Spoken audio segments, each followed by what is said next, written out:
Yo, hey, this shit easy, nigga. Hey, all I'm talking about, nigga, I'm still out here trying to get it. Contender Regime Boxing, checking back in with y'all, man. What's good?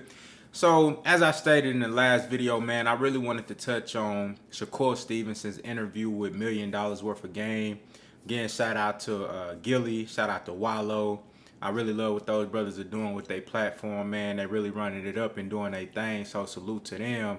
And, shout out to Gilly specifically because, he is a huge fan of boxing, from Philly, huge supporter of Jerome Boots Ennis, huge supporter of Stephen Cool Boy Fulton, Danny Garcia, and he really knows this shit. You know what I'm saying? You could tell he really follows the sport, and he asked some really great questions in that interview with SHAKUR Stevenson, man. And it was a really dope interview. And they got to the point where Gilly, I think it was Wallow, that asked SHAKUR Stevenson like what was his toughest matches.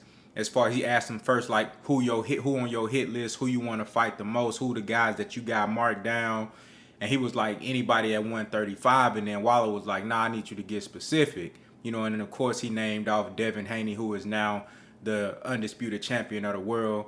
And he also named Tank Davis, Vasily Lomachenko. But he said that he feels that Tank Davis and Devin Haney are going to be his toughest matches.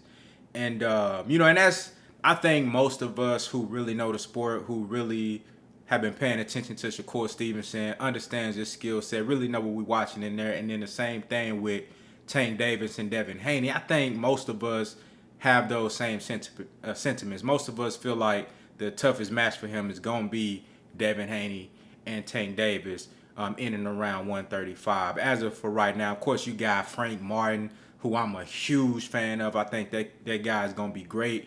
I think he can beat any of these guys once he, I think he still needs some fights.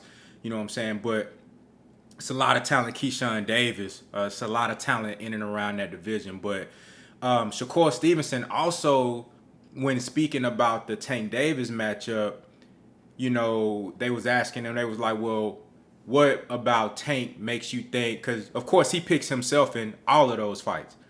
But then it was specifically talking about Tank Davis and that matchup. What makes you think that, you can beat Tank Davis? What about Tank gives you the idea that you can win that fight? What are the advantages that you have? And SHAKUR Stevenson alluded to something that I've been saying for the longest on this channel. Said if your only chance to win is by knocking me out, you already lost. You know what I'm saying? And I thought that was interesting coming from a great boxing mind like SHAKUR Stevenson, somebody that I consider to be a master class level boxer on the elite level. You dig what I'm saying? And he pretty much broke it down, man. He said, my mind is my strongest asset. I'm a thinking man in the ring. My ability to control my opponents with my mind and be able to dictate and control the pace of the fight. Being able to be extremely defensive sound, stand right in front of a guy and hit it, not get hit, and just, beat a guy mentally.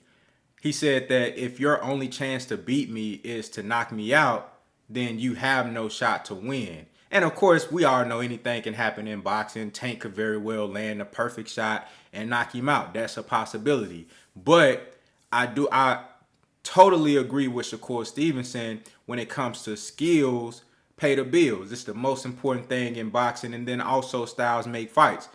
Some guys, you'll see sometimes those rare moments where some guys who got all the skills and they get in there with somebody, it's just a bad stylistic matchup for them and they get knocked out, or the guy just catch him with the perfect shot at the perfect time. They study them and they know, they learn their tendencies and they like, okay, I can get him with this shot, and they actually go out there and execute that. That happens. But for the most part, man, skills pay the bills. And I agree totally with what SHAKUR Stevenson said, man. He's one of those guys that, everybody talks about punching power. Everybody harps on him for the lack of punching power. It's the same thing with Devin Haney, which is why I want to see Devin Haney versus Tank Davis, because even though Tank Davis got all the punching power in the world, he himself has great skill set as well. But Devin Haney is just an incredibly skilled boxer on a fundamental level and a technical level. I give him a great chance in that fight. I think he has every chance to beat Tank Davis. And I'll be honest with y'all, even though the bigger fight is probably Tank Davis versus Devin Haney, I think the more interesting matchup, in my opinion, I know I might be in the minority, but Devin Haney versus Shakur Stevenson, just the chess match game. You know what I'm saying? The chess match, you know, that he talked about that matchup. Gilly broke that matchup down perfectly. He said, if he had to choose, he would lean towards Shakur because though Devin doesn't get hit a lot, he get hit a little bit more than Shakur Stevenson. I think Shakur Stevenson, he has like a 4% connect ratio on him, like the lowest in boxing. I think it's the lowest ever in that from my knowledge, which is incredible. This dude is just amazingly sound on defense, and it's just a beauty to watch. So, bro, like just imagining the chess match, the strategy, like that's gonna be boxing displayed on the highest of levels, just the skill set. Who can outthink who? You know what I'm saying? Who can control who with the jab? Who can control distance? Jockeying for position. Counter punching at the highest level. Hand speed is going to be on full display. You know what I'm saying? Accuracy, punch placement. You know what I mean? Being able to land the crisper shots because that shit most likely will go to the cards. And that's going to be one of the hardest fights to judge. You know what I'm saying? So, you know, but I agree totally with what Shakur Stevenson said, man. Skills, it come down to skills, and this is the same reason why it come down to skills and it come down to styles as well. You know, the same reason why, like I said, I think Devin Haney beat a lot of these guys. If your only chance to beat him is to knock him out, even though I favor Tank Davis versus both Shakur and Devin Haney, because he has the skill set as well. But most of these other guys, if your only chance is to knock them out, you're not going to beat these guys. You know what I'm saying? If we go to the Errol Spence and Terrence Crawford fight, stylistically, that fight is more so a stylistic thing as opposed to skill, because I think both Terrence Crawford and Errol Spence are incredibly skilled on the elite level when it comes to fundamentals and just overall boxing ability. And I think both of those guys' boxing IQ is through the roof. But so that when you got a 50-50 fight like that where two incredibly skilled guys, two dominant guys, in my opinion, it comes down to the style matchup. And in that fight, I just don't see with Terrence Crawford's lack of punch output and him being primarily a counterpuncher. Errol Spence eats counterpunchers for breakfast. That's just facts.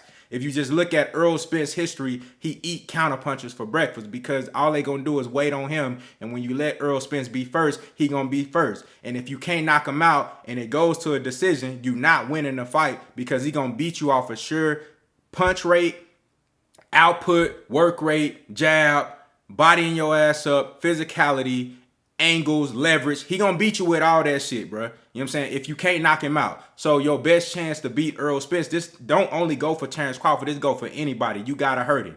You gotta knock him out, you gotta hurt him. And that's one of the major reasons why I picked Errol Spence over everybody at welterweight, is because I don't think anybody can outbox Errol Spence because his ability to cut the ring off is amazing. It's incredible. And he gonna make you fight. And you gonna have to fight him and you gonna have to hurt him. You're not gonna be able to box, move around the ring, and outbox a guy like Errol Spence because he gonna be on your ass like back pockets. You dig what I'm saying? And it's gonna be bad for you. So you gotta hurt him and you gotta knock him out. And if your only chance, going back to what Shakur Stevenson said, if your only chance to win is by knockout, I don't think you beat Errol Spence. You know what I'm saying? But you can knock him out. It's possible. But the chances are very, very low. So y'all go check that interview out, man. $1 million worth of game. Shakur Stevenson. Y'all let me know what y'all think down in the comments. Do y'all agree with what Shakur Stevenson said? If your only chance to win is by knocking him out, you not going to beat him. You already lost. Y'all let me know what y'all think, man. Contender regime boxing. I'll holler at y'all boys, man.